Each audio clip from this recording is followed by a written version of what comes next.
All right, I think I'm back, class. I'm not for sure. I'm not for sure what exactly happened, but I am going to try to figure it out. I believe it was my internet connection, for one.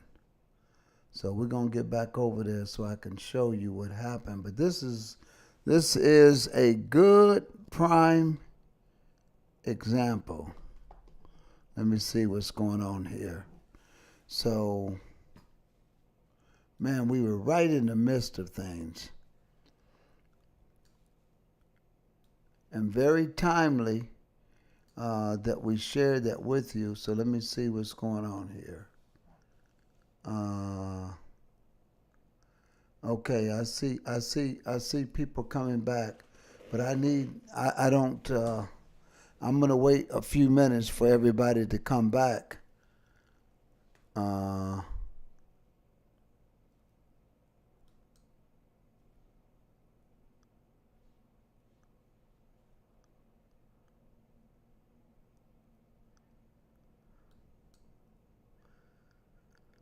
okay.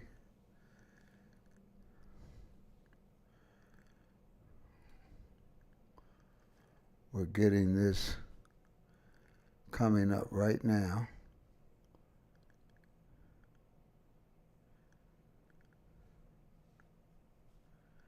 Okay.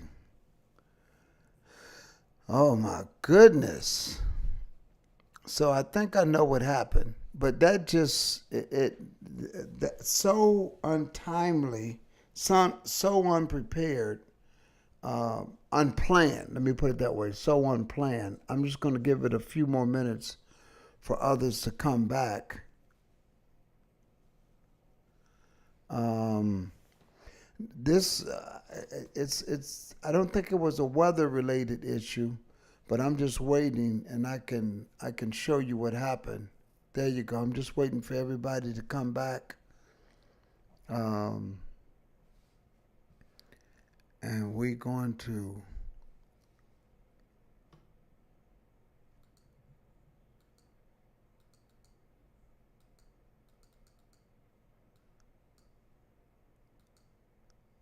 some of my programs. Let's see if they come back here. I believe they will. Okay. Let me show you guys what happened here. Oh, man. I mean, like, so unplanned, but it just goes to show you. Um, I'm giving everybody a few more minutes to come in. Um, so don't go anywhere. Um, while that's coming, here's some information regarding our phone app. And just let people know that we're live. If y'all can type in the chat room, we're live, stand by.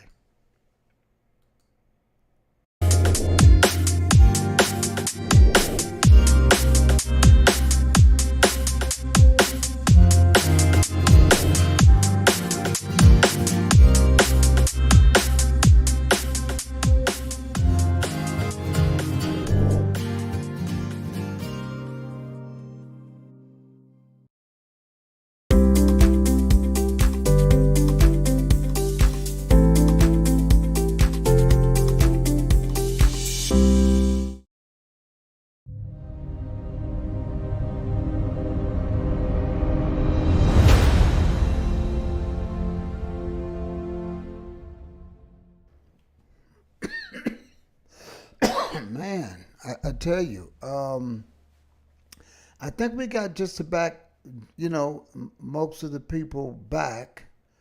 Um, Let me show you all something here. Let me show you something here. We're back live. Yes, yes. Let me just show this to you all real quick, because I want you to be able to see some things here. I'm going to show live demo my window. You see this here? I don't know if y'all could see that or not. I'm going to go look to see if you all could see it. But one of my networks looked like it went out. So let me see if I see what you all see. When I want to make sure on the live stream that you see my window. Let me see if that's going to be the case here. Yeah, you can see it. So what I have is two internets. One is here. I'm not going to hit that button. I'm not going to hit that button because that one is out. So I had to switch over to this one.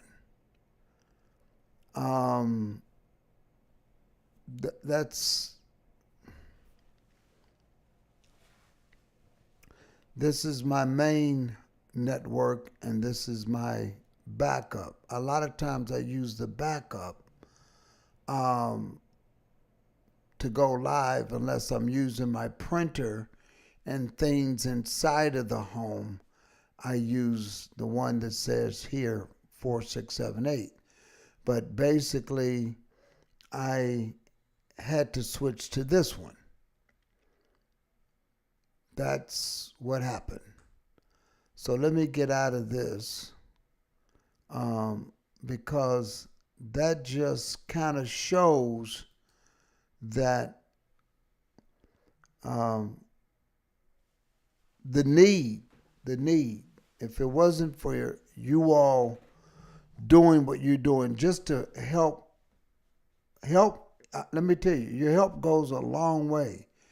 And this is a prime example. Going off, and had I had that one internet, which is normally, I'm not going to even, I'll tell you who they are, Comcast. They're usually not reliable, at least in this area. So I had to switch over to the fiber optic. And if I did not have that, I would be done tonight. I would just, let me show that to you again. I would just have to say, okay, well, I can't go on live tonight. But when I hit this, if you see my mouse move, when I hit that little internet button there, I can switch internets depending on which one is working. So that is what allowed us to do that, okay? So let me go back over here and get out of that. So that's good. Okay, let me get started back to where I was at. I was sharing with you the nonprofit story, and I want to start there and go right into the lesson. So this particular group was basically ridiculing me for having a 501c3. And now that group went back and retaught the lesson that it's okay to have a 501c3.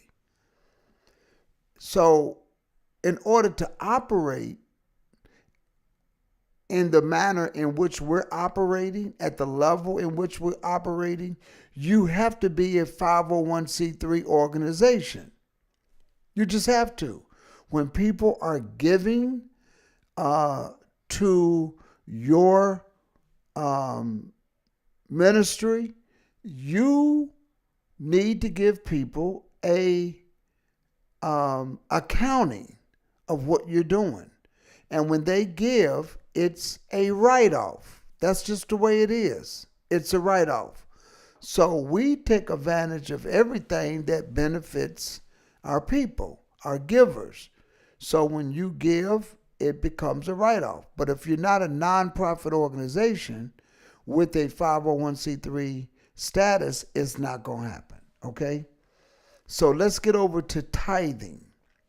Let's get back over to the subject of tithing. So the scripture that, again,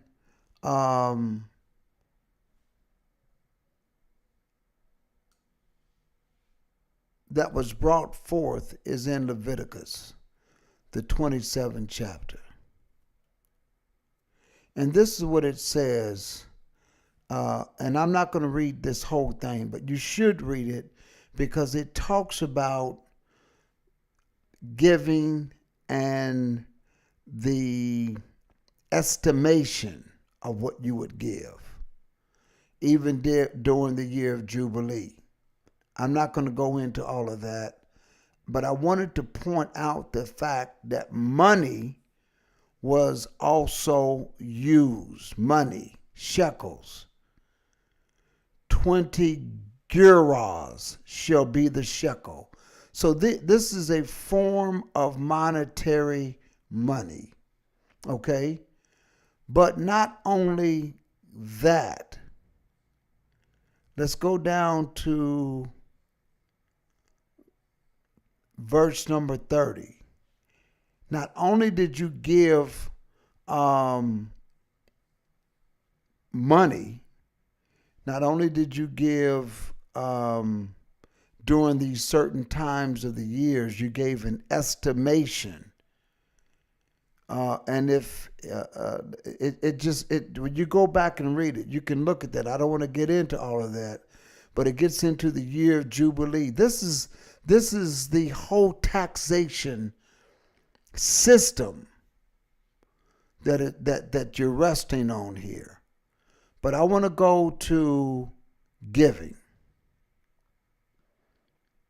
and what they did give. I wanted to just show that it was money that people brought as well. Okay? But I want to also get down to the part that people use. And all the tithe of the land, whether of the seed of the land. Now the tithe is 10th. And all the tithe of the land, whether of the seed of the land or the fruit of the tree, is the Lord's. It is holy unto the Lord. If a man will at all redeem aught of his tithes, he shall add thereto the 5th part thereof. In other words, if he uses it, he gives back a percentage of that on top of. Okay? And concerning the tithe of the herd of the flock, whatso passeth under the rod, the 10th shall be holy unto the Lord. He shall not search it whether it be good or bad, neither shall he change it.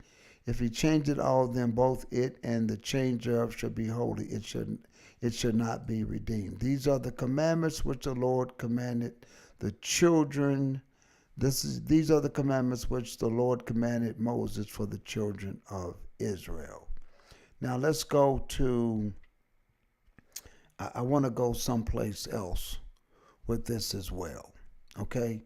Because I want to talk about tithing so that we can understand it from a correct perspective, okay?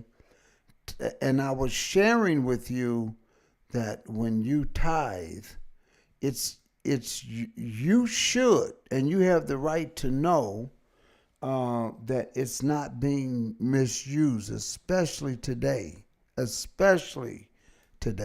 okay? But let's talk about tithing, and let's talk about what tithing is and whether or not in that particular context, people say, you shouldn't give because they did not give. There was no money back then. And I just wanted to show you in that one book that there was money given. And let's take our time. Let's go back. Let's go back and let's just, because it just came upon my mind. I want to go back so you can look at that from a perspective. Because when we talk about the estimation, I don't want to leave a stone unturned here. Speaking to the children of Israel, saying that when a man shall make a singular vow, this is what Israel did. Israel is becoming a nation. And thy estimation shall be of thy male from 20 years old to 60 years old, 50 shekels of silver. After the shekel of the sanctuary, it should, if there's a female, 30 shekels. Okay, I'm going to go through this because it's in my mind not to leave it undone. And if it's from 5 years old to 20 years old, let the estimation for the male be 20 shekels, for the female 10 shekels. And it be from a month old unto 5 years old, let the estimation for the male be 5 shekels, and for the female 3 shekels. And if it be from 60 years old and above, if it's a male, let it be 15 shekels, for the female 10 shekels. Verse 8. If he be poorer than estimation, then he shall present himself before the priest, and the priest shall value him according to his ability. That vow shall the priest value him. And if it be a beast whereof men bring an offering unto the Lord, all that any man giveth of such unto the Lord shall be holy. All of this is something that went for the Lord. He should not alter it nor change it, a good for a bad or a bad for a good. In other words, when you're bringing things, you say, well, that's bad. I don't want to give that to the Lord. I'm going to give this good one. And, well, that's a good one. I'm going to take that one out and give a bad one. Don't alter it. No, change it. It's you got to get it. And if he shall at all change beast for beast, then it and the exchange thereof shall be holy. And if it be an unclean beast, of which they do not offer a sacrifice unto the Lord, then he shall present the beast before the priest, and the priest shall value it, whether it be good or bad, as thou valued it. Who art the priest, so shall it be. But if he will at all redeem it, then he shall add a fifth part thereof unto the estimation. And when a man shall sanctify his house to be holy unto the Lord, then the priest shall estimate it, whether it be good or bad. The priest shall estimate it, no matter what situation it is, so shall it stand. And if he that sanctified it will redeem his house, then he shall add the fifth part of the money of thy estimation unto it, and it shall be his. If a man shall sanctify unto the Lord some part of a field of his possession, then the estimation shall be according to the seed thereof. A homer of a barley shall be valued at 50 shekels of silver. In other words, I'm gonna use this to plant, and I'll use this part to plant and give that unto the Lord. It just goes on, and I didn't want to go over that too far without it going, without bringing some understanding. Look at verse 18. But if he sanctify his field after the Jubilee, because you got to understand the law of Jubilee, because it gets into a whole different financial calculation. Because when you get to the year of Jubilee, things go back to being redeemed to zero. So that's a whole different subject. I understand it, but not well enough to teach it. But if he sanctifies field after the Jubilee, then the priest shall reckon unto him the money according to the years that remain, even unto the year of the Jubilee. It shall be abated from thy summation, because the Jubilee, things are done on a 50-year plan. Like today, they buy houses on a 30-year note. Then it was based upon 50. But if there was some years left over, like 10 years, and you've already paid 40, and you got 10, but it's Jubilee and things are supposed to go back, then there's a calculation that comes in. Let us keep going. I'm getting, and verse 21, but the field, when it goeth out in the Jubilee, shall be holy unto the Lord as a devoted field. The possession thereof shall be the priest. Now, why the priest? Why the Levites and the priests? Because Israel, brothers and sisters, are the ones that took care of the daily stuff that had to deal with the church, the temple, the buildings of the temple, the property that the priest had. There was a lot of things. And not all priests were Levites. Let me say that again. Not all priests were Levites. You had singers, you had porters, you had workers, you had different people that did different stuff. And not all of them were under the Levitical priesthood, and they had no possessions. They had no property. So this is how that these things gotten taken care of. This is how the workers were employed, okay? Then the priest shall reckon unto him the worth of thy estimation, even unto the year of Jubilee. I'm still talking about Jubilee because there was how things were calculated once Jubilee came in, because Jubilee came in, it was almost like a restart, okay? Then it talks about if you borrow some of your own estimation, you can, but you got to add a percentage back to make it equal, okay? So let's keep going.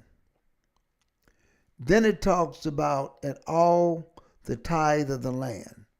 But in all of that, the issue is I hear some people teaching that because they didn't have money back then, that's how they tithe, and you're supposed to bring in that stuff today. So let me deal with the number one notion that they did not have money. They did have money back then, okay? So I just wanted to show that. So let's go to tithing. Let's go to Malachi. Because I saw the lesson that Brother Jerusalem did, and in that lesson, there's a lot of things that are pointed out because of the preachers today and how they use the church as a means of survival. You can't get a job, they go and they go and get off the people more than what it is. That's why you see some people that got 2 or 3 jets, they got 2 or 3 luxury vehicles and luxury homes.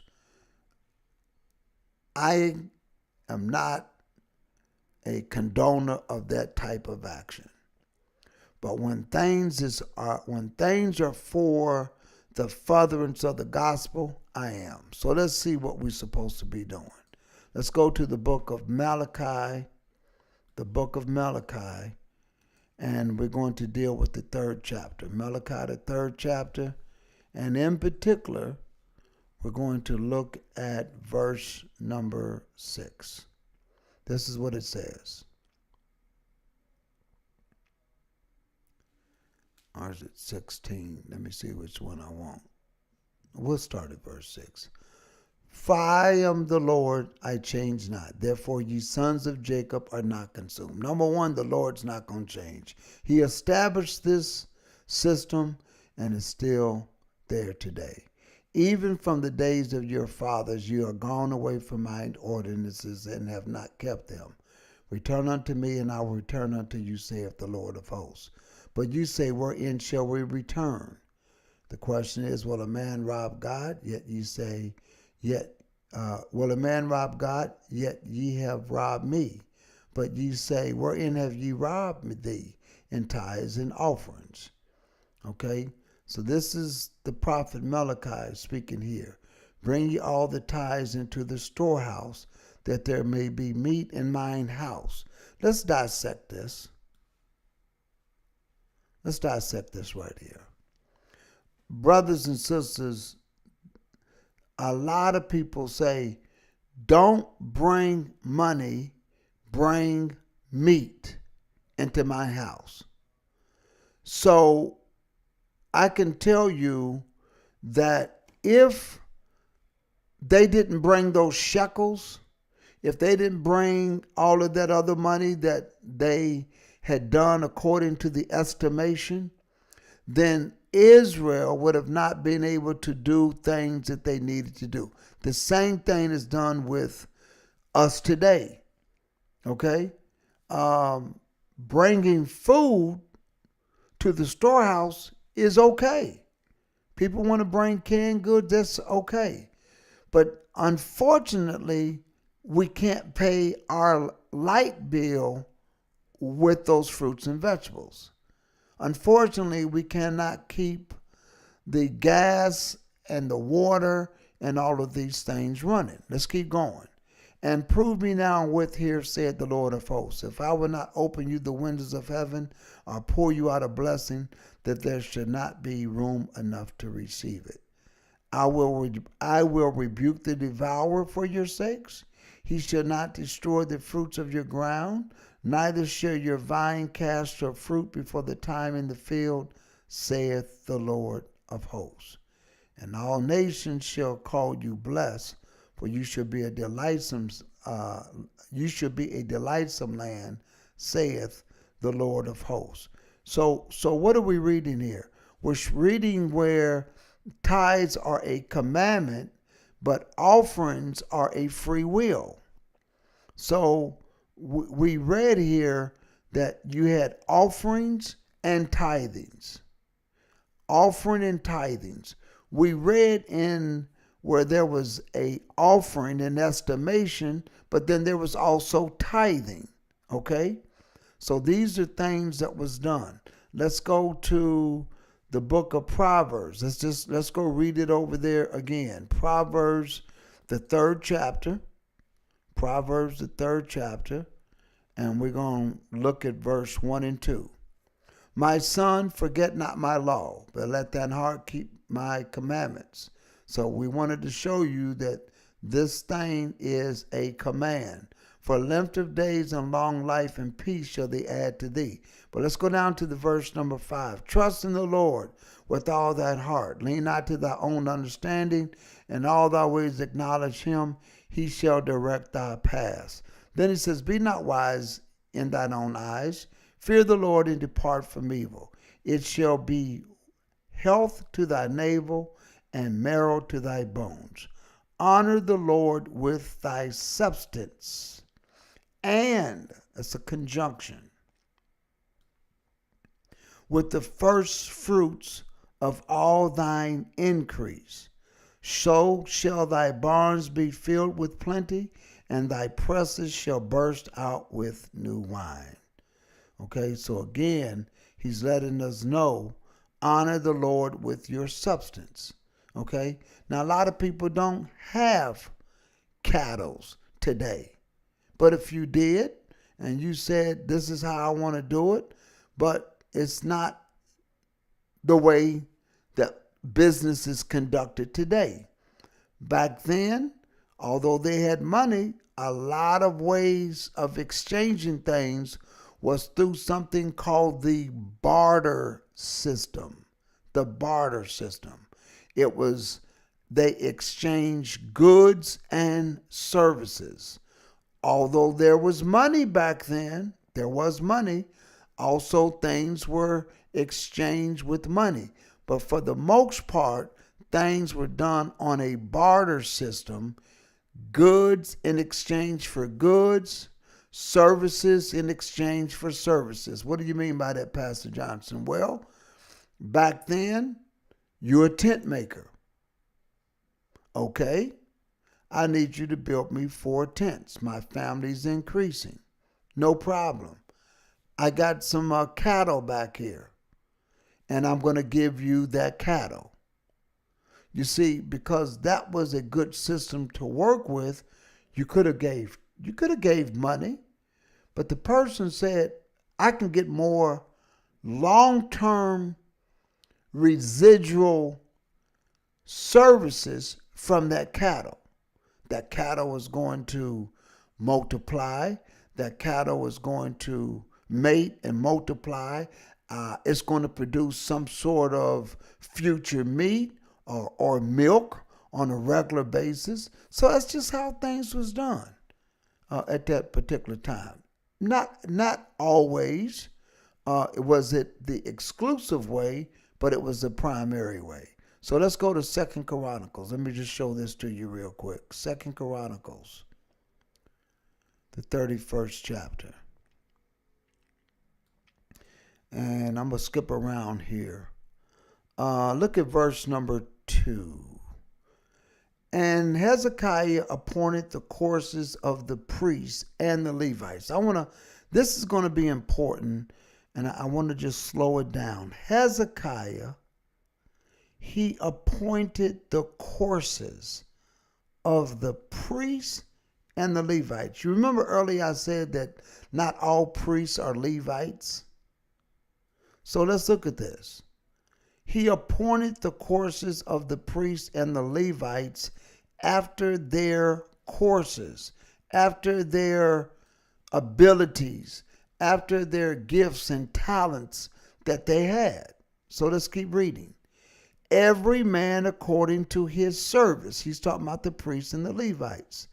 The priests and the Levites for burnt offerings, for peace offerings, to minister and to give thanks, and to praise in the gates of the tents of the Lord. He appointed also the king's portion of his substance for burnt offerings, to wit. Where am I at? For the morning and the evening burnt offerings, and the burnt offerings for the Sabbaths and the new moons, and for the feasts, as it is written in the law of the Lord. So when you go back and read, they anointed, they provided a daily sacrifice. They did one on the Sabbath in addition to doing one every day. So on the Sabbath, they would do one. They would do two. And if it was a feast day, they would do an extra one. So like in a few weeks, you got the daily, you have 3 in one day. So you're going to have the Feast of Unleavened Bread falls on the Sabbath. You got the regular Sabbath, that's the second one, and you do one every day. That's 3. Moreover, he commanded the people, as we continue to read, that dwelt in Jerusalem to give the portion of the priests and the Levites, that they might be encouraged in the law of the Lord. And that's the work. They can be encouraged in the law of the Lord, encouraged to do what is appointed to them to do according to the appointment that Hezekiah had put forth according to their services. They didn't have an inheritance, but do this that they might be encouraged in the law of the Lord. As soon as the commandment came abroad, listen to this, the children of Israel brought in abundance the first fruits of corn, wine, oil, honey, and of all the increase of the field, and the tithe of all things brought they in abundantly. Concerning the children of Israel and Judah that dwelt in the cities of Judah, they also brought in the tithe of oxen and sheep, the tithe of holy things which were consecrated unto the Lord their God, and laid them by heaps. So this was anything that you did that you got an increase on. Okay? So let's keep going. Let's go down to verse number 9. Then Hezekiah, because he wanted to question some of the things that they were doing, he questioned with the priests and the Levites concerning the heaps, things that was brought in. And Azariah, the chief priest of the house of Zadok, or Zadok, answered him and said, since the people began to bring offerings into the house of the Lord, because it was just so much stuff, We have had enough to eat and have left plenty, for the Lord hath blessed his people, and that which is left is this great store. So you know what Hezekiah told him to do? Listen, Hezekiah commanded to prepare chambers in the house of the Lord. And they prepared them and brought in the offerings and the tithe and the dedicated things faithfully. Didn't matter what that is. Whatever it is. If you was on your land and you found a bunch of gold, whatever, you bring in that portion. If you had some cows and they increase, then you bring in that portion, over which Conaniah the Levite was ruler, and Shemiel his brother was the next. Notice that these brothers have a job. They may not be operating inside of the temple, but they got a job.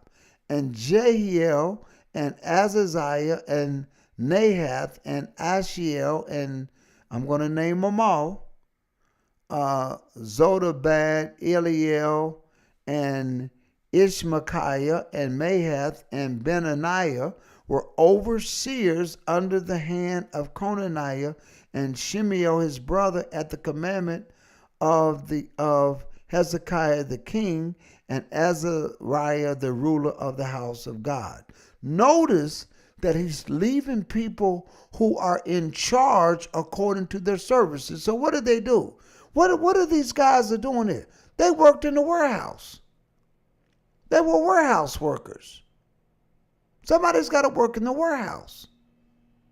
They worked in the storage facility. Let's keep going.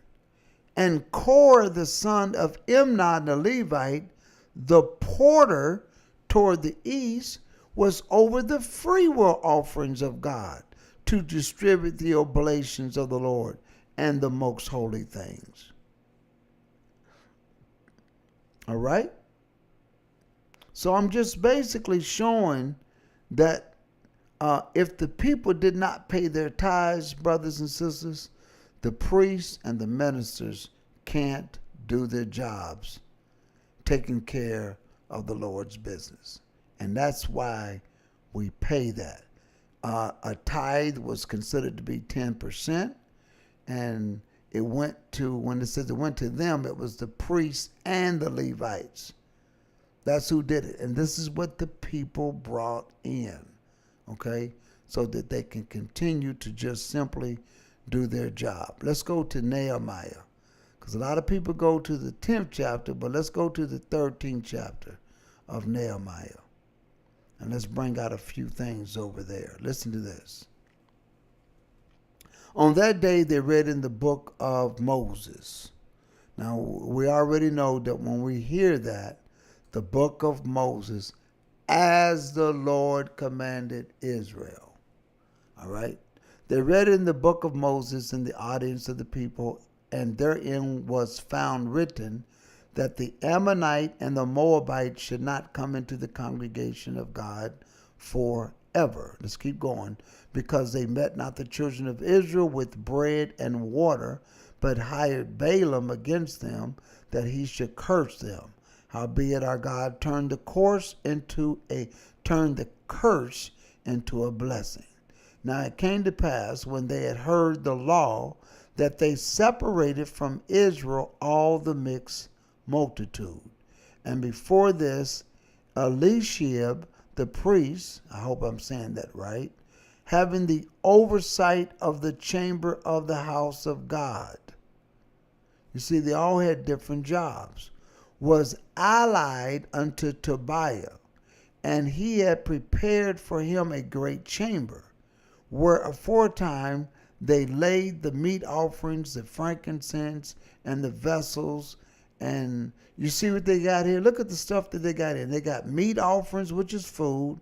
They got frankincense, which is a product, and vessels, which is a product, and the tithes of corn, the new wine, the oil, which was commanded to be given to the Levites. But let's see who else.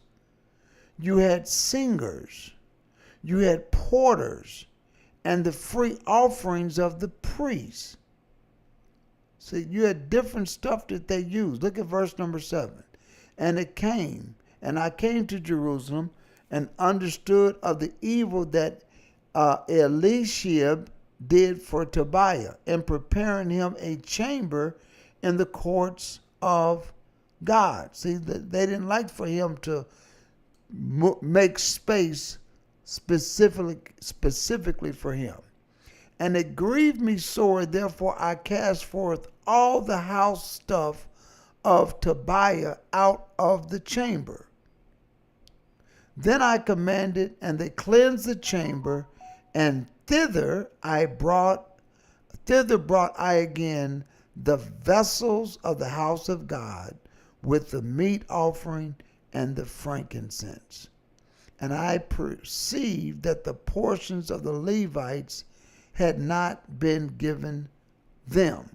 For the Levites and the singers that did the work were fled, everyone out to his field, because they was dependent on it. But once he came back in and straightened that out, thank God, things got back on order. Then contended I with the rulers and said, why is the house of God forsaken? And I gathered them together and set them in their place, because they was already told what positions to be in. Then brought all Judah the tithe of the corn and the new wine and the oil unto the treasuries, because this is how they survived. Okay? Let's go on. And again, you got caretakers, you have janitors, you have a lot of different people. You know, at Bethel, we actually pay someone of their time to come in and make sure the place is clean before service. That's what we do. And that person we give a check to. But then we also have someone that we have, a nice young man, we brought him in. He had some challenges. Not being able to have his own place to live. He had some challenges of, coming out of the system and getting a good job. But we took him in, and he was able to go through different programs and now able to get a job. But now we use him in a different way.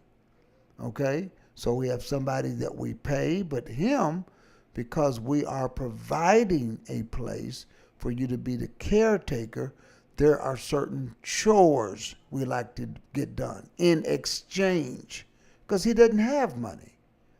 Okay? And what money he gets, he works a few hours, but we say, you keep your money, but in exchange, this is what you do, because this is how things have always been done.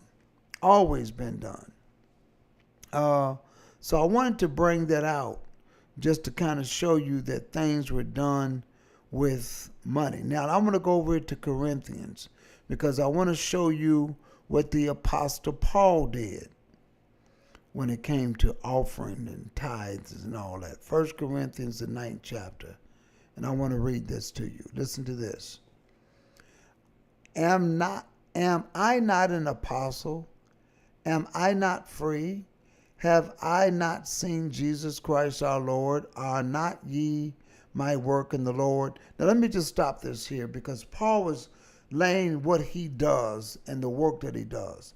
This is why you'll see a lot of these Hebrew classes that are coming into the knowledge of the truth who don't have a building. They don't have a building. They don't need a janitor. They don't have anything. A lot of them are operating out of Grandmama and them's basement. Okay, I'm just telling you. They meet on the street corner. Nothing wrong with that. I'm not putting that down. going out there and they say, this is how we spend our Sabbath. We come out and we're in the streets. Well, we do that too, but we also have a building. We also own land. They don't own a building. They don't own land. So they don't have no overhead. So it's easier for them to say, you need to come up out of that Sunday church because all they're doing is taking your tithes and offering. And they put it in such a way that those of us that are into the knowledge of the truth, they make it like something's wrong if we collect tithes and offering. Okay? So that's the issue, because they don't put it in perspective. Out of anger, they just throwing out a blanket. That's what we call throwing out the baby with the bath water. Okay? So this is why we have to do this lesson every now and then, because these questions do come up and they need to be addressed. They need to be addressed as to, do we, because you'll hear somebody say, you don't tithe with, they didn't tithe with money. They didn't give no money for anything. They only gave corn. So today you don't have to bring that. But that preacher, that pork belly preacher, and so if you're, well, let me say what they say. That pork belly preacher, all he wants is your tithes and your offering. Okay? So that draws people say, oh, I don't want to give any more to the church. Well, come on out here, because we come out here, you notice we don't need no money. We don't need this. They don't need that. You have no overhead. That's why you don't need that. Okay? You don't need that because you have no overhead. You own no land. You own no property. You don't not paying utilities. You're not doing any of that. So it's easy to tell people that they don't have to give today, because it was a different means of giving back then. And this is why that other group that came to me that I talked about earlier before I got cut off, right away they changed that tune. And I can tell you why they changed that tune, because they were collecting and they were not reporting. Okay? So that's what happened. Because you gotta report. You gotta give people a statement to say to show what they gave and what have you. Let's keep going here. So I wanted to bring that out to show you what the apostles are doing. If I be not an apostle, in verse 2, unto others, yet doubtless I am to you. For the seal of mine apostleship are ye in the Lord, because I have brought you in, because I have been assigned, you are here. Mine answer to them that do examine me is this. This is what he's saying. Have we not power to eat and to drink? Have we not power to lead about a sister, a wife, as well as other apostles, and as the brethren of the Lord and Cephas? Or I only am Barnabas? Have not we power to forbear working? Who goeth a warfare any time at his own charges? In other words, who does things and not benefit from what they're doing themselves? Who planteth a vineyard and eateth not of the fruit thereof? Or who feedeth a flock and eateth not of the milk of the flock? Say I these things as a man? Or saith not the law the same also? For it is written in the law of Moses, as the Lord commanded Israel, thou shalt not muzzle the mouth of the ox that treadeth out the corn. Doeth God take care of the oxen? Or say he altogether for our sakes? For our sakes, no doubt, this is written. In other words, the Lord was given an analogy. So the question is, in verse 9, for it is written in the law of Moses, thou shalt not muzzle the mouth of the ox that treadeth out the corn. Doeth God take care for oxen? Does he take care of the ox? So listen what he says. or say he it altogether for our sakes, for our sakes, the laborers out there. Naturally, you know that when you got an ox out there working in the field, you got to feed it. And sometimes you got to feed the ox the same content that the ox is out there in the field working for, treading for, carrying on his back to the barn. That same produce you're going to have to give to the ox to keep it going. For our sakes, no doubt, this is written, that he that ploweth should plow in hope, and that he that thresheth in hope should partake of his hope. If we have sown unto you spiritual things, it's a great thing if we shall reap your carnal things. That's the question. Is it a great thing that we shall reap your carnal things? If others be partakers of this power over you, aren't we the most preferred? Nevertheless, we have not used this power. It hasn't been abused. Nobody's done this, but suffer all things lest we should hinder the gospel of Christ. Do ye not know that they which minister about holy things live of the things of the temple? And they which wait at the altar are partakers of the altar? Even so hath the Lord ordained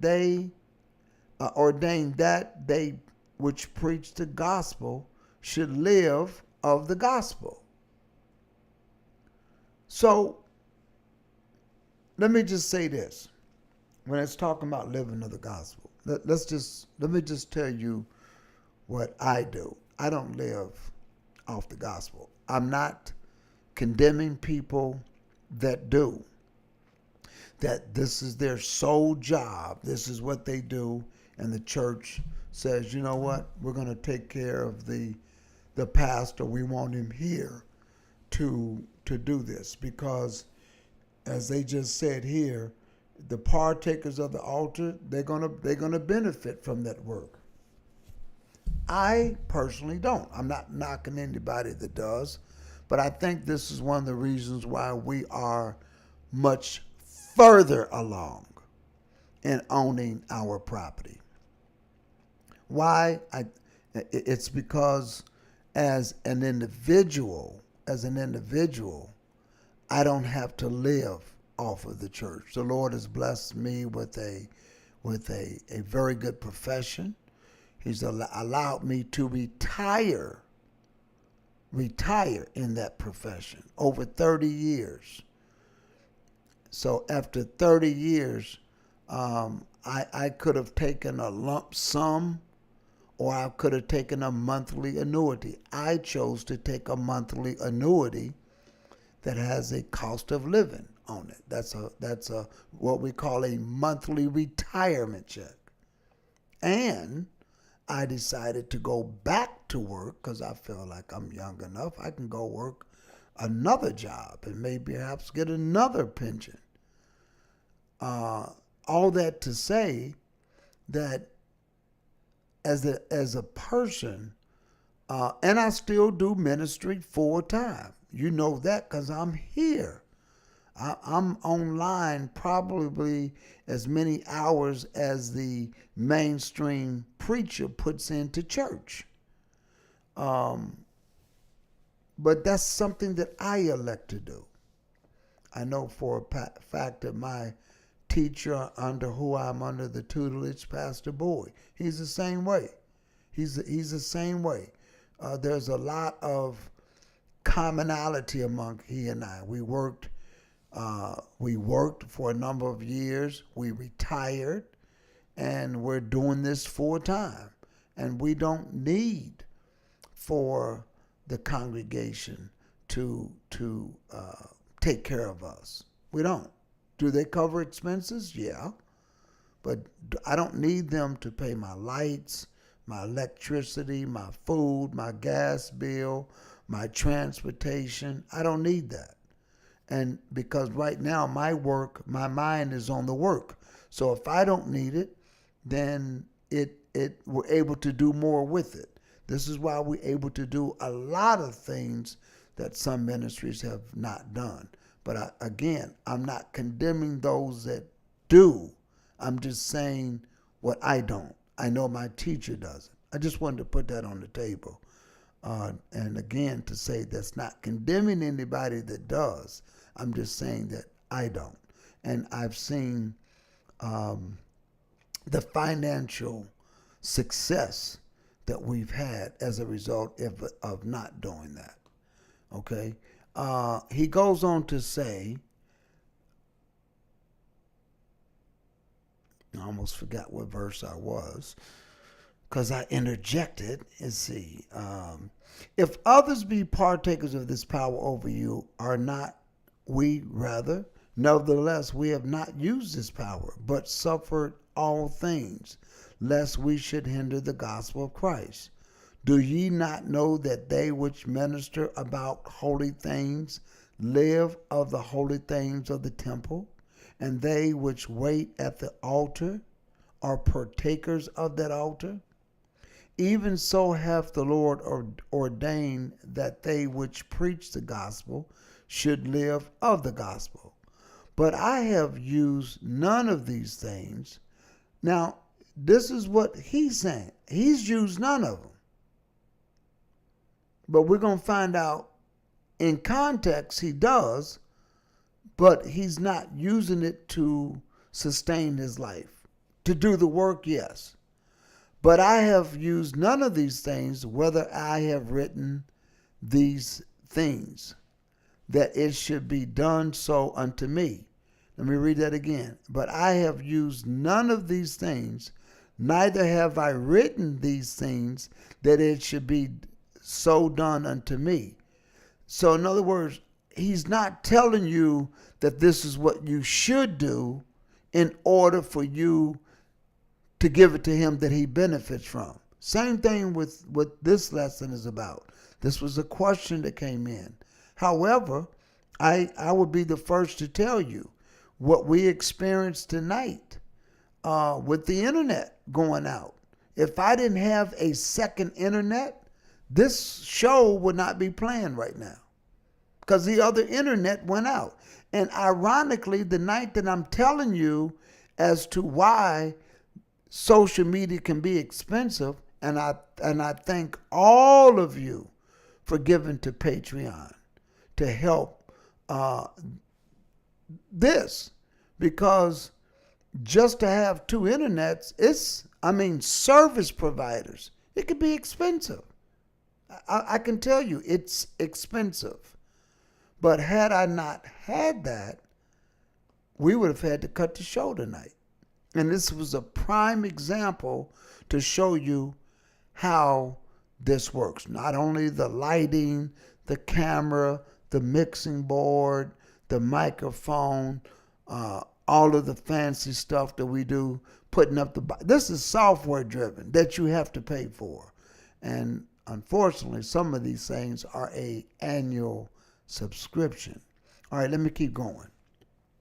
Verse 15, he says, I have used none of these things, neither have I written these things. Am I giving you this information about what they did then, that it should be done so unto me? For it were better for me to die than that any man should make my glorying void. For though I preach the gospel, I have nothing to glory of. For necessity it is laid upon me. For what? For of necessity it is laid upon me. So when we collect tithes and offerings at Bethel, it's of necessity. It's of necessity, brothers and sisters. And let me speak for my tutor. For my tutor. When you see the Israel of God, or whether it's the Israel God or Bethel as an affiliate of Israel God, when you see us collect tithes and offering, It is of necessity. It's of necessity because this is expensive, very expensive. Every Sabbath, we try to do something in a ministerial fashion, whether it's to those that are homeless. We give them, we make sure they leave out. We make sure they got something on their stomach. We have those ladies that are always fixing sandwiches and cold cuts, all of that. We want people to walk away. And if there's any boxes left over, we make sure those that are in need, take this for tomorrow, take this for tonight. Now, let me tell you something. It draws an attraction when you do that because, we got people that know that when we get out of class, we're going to provide lunch. And some of these people, they just hang around. They hang around. And let me tell you, it is what it is. Jesus said, I know y'all only came for the fish and the loaves. And we have people like that as well. They're only there to just get a box lunch. But you know what? We provide it. That's what we have to do. And if it wasn't for your tithe and your offering that you give at Bethel, those that do give here, or whether you give someplace that I can vouch for, we do that because we have it to provide because people are giving their tithes and their offering. So let me say this. He says, it was of necessity it was laid upon me. Yea, woe is unto me if I preach not the gospel. Because even if it wasn't given to him, woe unto him. For if I do this thing willingly, I have a reward. Because even if he doesn't get paid, he's going to do it. I'm the same way, brothers and sisters. Pastor Bowie and my brothers at the Israel of God, they the same way. This is going to get done because it has to get done. And I can tell you, one of the reasons why I went back to work, because this costs. It costs. I can tell you. Listen, when I started this, I have a fixed income. A retirement check is a fixed income. It's not going to increase. Thank God I have a cost of living built into it. But, if I had solely that, and if it goes up 2 or 3% a year, but food goes up 10% a year or 20% a year, after a while, it's not enough. So my thing is, if I'm going to do this type of work and get on social media and I need this equipment and I don't want my family to suffer, guess what? I'm going to have to go to work. And I did. And thank the Lord for what you do. Thank the Lord for your giving, because there's quite a few of you. Some people say, I give $5, I give $10 a month. I really appreciate every dime, whether it's $1 or whether it's $50, because it helps, brothers and sisters. It helps. For if I do this willingly, I have a reward. But if against my will, a dispensation of the gospel is committed unto me. What is my reward then? Verily, that when I preach the gospel, I may make the gospel of Christ without charge, that I abuse not my power in the gospel. And that is what a lot of people who comes into the knowledge of the truth, that's what they teaching against. They're teaching against people who have abused the power in the gospel. Come and stand in this $50 line. You want a blessing? Come over here. I'm going to tell you, we don't do those lines at Bethel. You're not going to find nobody in Israel God to do those lines. In fact, let me tell you, we used to take we used to have a session. you sang, and we used to say, at this time, it's now time to take your offering. If you need an offering envelope, raise your hand, and we play music, and people used to come up front to bring their offering. I stopped doing that when I went to Israel of God, and I was sitting there after coming there a couple of times, and I realized they didn't take up an offering. This is when I'm going back 4 or 5 years ago. And I said, they don't take up an offering. And then on the way out, I saw people putting offering in a box as they went out the door, as an offering box. I said, wow. So when I took a group to Bethel, from Bethel to the Israel of God, right away they said, and I was praying that they would have saw that, because that's what I wanted to do. And right away they saw it. Did you notice they didn't take up an offering? And all they did was, people got an offering envelope when they came in. They knew where to pick it up. Nobody passed it out to them. They didn't mention an offering. People who came in, they know where to give it at. And then during the announcement, they said, we want to let those that have been here for the first time, if the offering envelopes are at the back as you come in at the door. That's it. And people would just go there and get their offering. It made me proud to know that when we have visitors come, they say, hey, you didn't take up an offering. Are you going to take up an offering? No, it's right there. So it's a box there. You can just put in an envelope and write your name on it. And if it's the first time, give us your address, because we built you into the system. That's it. That's it, brothers and sisters. And let me tell you, because what we're there for is the gospel.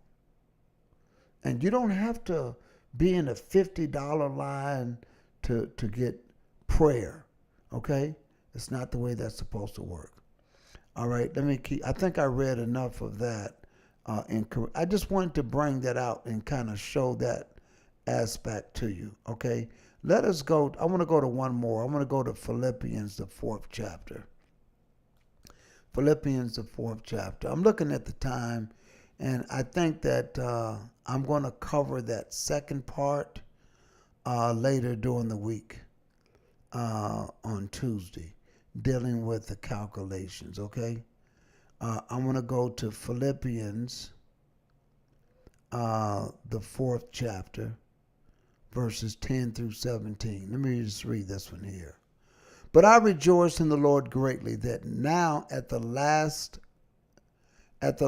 your care of me hath flourished again. This is the apostle thanking them. He thanked several groups, but this is what he's doing here to the Philippians. Wherein ye were also careful, but ye lacked opportunity. Not that I speak in respect of want, for I have learned in whatsoever state I am, therewith to be content. In other words, what he's saying, I'm not thanking you because I need more, because I've learned that whatever situation I'm in, I'm okay. I know both how to be abased and I know how to abound. Everywhere and in all things I am instructed both to be full and to be hungry, both to abound and to suffer need. I can do all things through Christ, which strengthen me. So, he's showing here what he's able to do. Look at verse number 14. Notwithstanding, ye have well done, that ye did communicate with my affliction. You did provide with what I was going through. Now ye Philippians know also that in the beginning of the gospel, when I departed from Macedonia, no church communicated with me as concerning giving and receiving, but ye only. For even in Thessalonica ye sent once and again unto my necessity, what I needed. Not because I desired a gift, but I desired fruit that may abound to your account. I desired that I may be able to come and provide to you. So they provide what was necessity for him to get there, do the work, and get it done. But I have all and abound. So whatever you given, it's not for me because I'm okay. I am for having received of Epaphroditus, I can't say that, the things were sent from you. An odor of a sweet smell, a sacrifice acceptable, well-pleasing to God. Now, he's not talking about that they gave him a sacrifice, because you don't sacrifice unto them. He's talking about the offering. So this is how I tell people, when you give, especially when people are teaching the truth, you're not giving to them. You're giving to the work. But it's up to you. It's your responsibility. It's your responsibility to investigate. It's your responsibility to make sure, is what I'm sending, is it for the gospel? Is it, and again, if that place decides, well, our pastor or teacher, they are here full time, and this is what they do, full time. And if you're okay with that, then you do it. And there's nothing wrong with that. I have to say that. This lesson is not to condemn what paying tithes. Is to educate that when you see people talk about tithes when they are in the truth, but they talk about mainstream Christianity, it's the flagrantness, it's the misuse is what the lesson is about. That's what it's about. It's the misuse of it. And when you see people say, you'll never, I'm talking about on the corners, you'll never see me take up tithes. We don't do that because they don't have to. They don't have a building. They don't have land. They don't have responsibilities. They don't have a building to clean, a building to keep the upkeep on, to pay utilities for. So to them, they ignorantly, and I say ignorantly because they don't know. And this is why when those guys came down with the 4 letters to me in their beautiful color of purple, and they condemned me when I told them I was 501c3 about 2 years later. And you can look it up. It's on their channel, why we became a 501c3. And they tell you they had to. And they did. And I knew if I've been doing this long enough, if you're going to have a tax write-off for your people, if you're going to buy property and don't want to pay property tax, and you want to buy goods and materials for the use of the ministry and congregation, and you want to take advantage of not paying sales tax, that's what you do. You get all of those items because you should do that. Brother Julius says, Jesus fed people, preached and ministered. These things draw people, and they do. They really do. But Jesus said at one point, I know y'all only came for the fish and the loaves, but that's how you draw them. But it's when you get them there, then you minister to them. You have to. We had an elderly lady that was at Bethel yesterday, elderly. Somebody's grandmother, somebody's mother, somebody's sister. When I looked at that lady, I had to minister to her. I had to give her a little encouragement on life responsibility. And I encouraged her, and she says, "Yeah, I know, Pastor, I know." But I'm talking to someone who was old enough to be maybe a elderly aunt, maybe perhaps a grandmother, I don't know, but at least an aunt.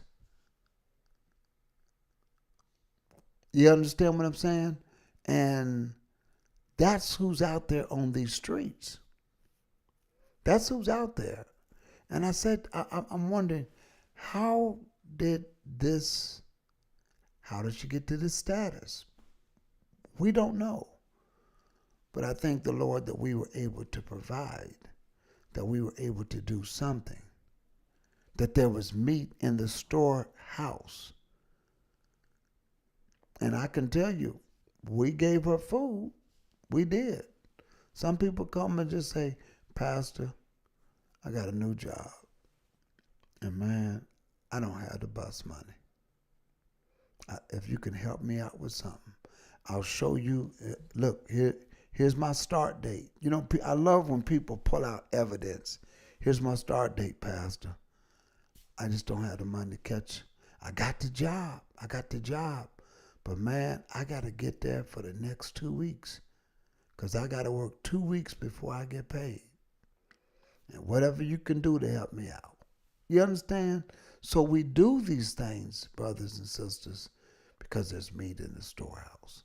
So I want to say in this Saturday night talk, I didn't get around to all of it because we had an internet interruption, but it was unplanned. I'm telling you, that interruption was unplanned. But let me tell you, if it was not for your giving right here for this social media ministry, BHGTV online /Patreon, if it was not for that, brothers and sisters, I would not have been able to do this. Come right over here where this little icon is, and see that other internet didn't want to show up. It's still giving me problems right there. But I was able, let me click off the icon and click it back on so y'all can see it. You see 2 internets there. And most people have one, but because of this ministry, I have to have 2. There's no way around it. If I have one and relied on one, let me tell you, you could be off and be sitting there, man, the people don't even know what happened. But thank the Lord, because of you assisting us. And again, if people don't give, I'm going to get it done.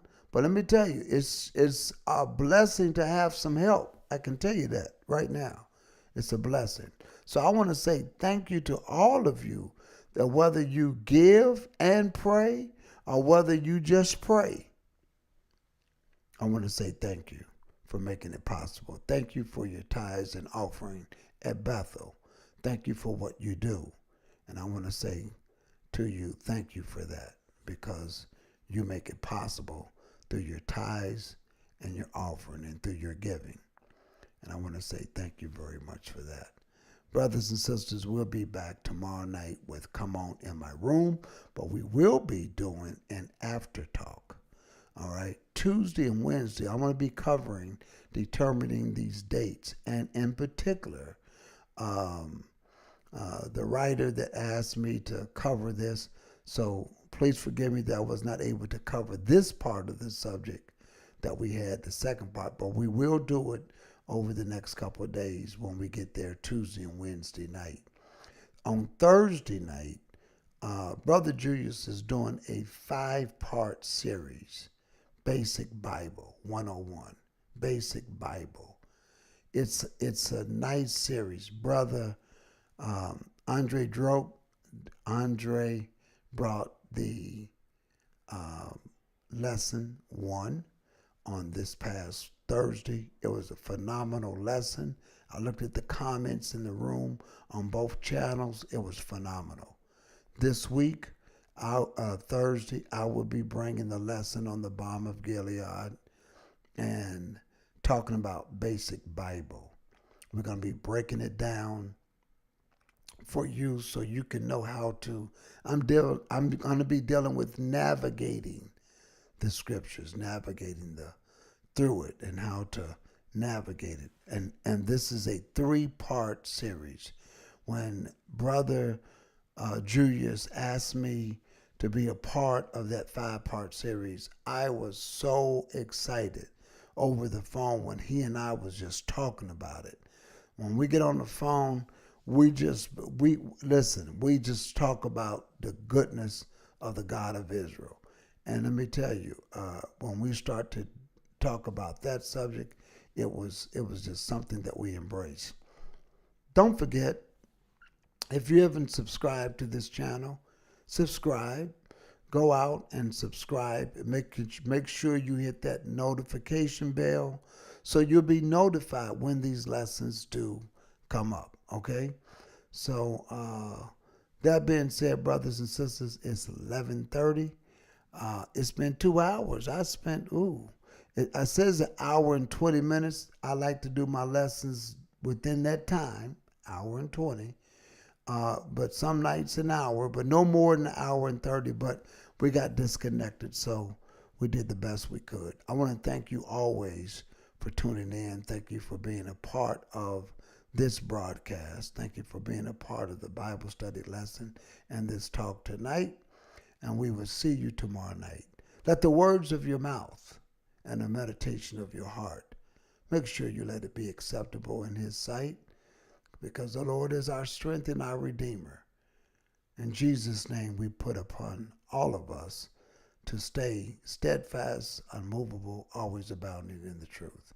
Peace in Jesus' name. God bless you.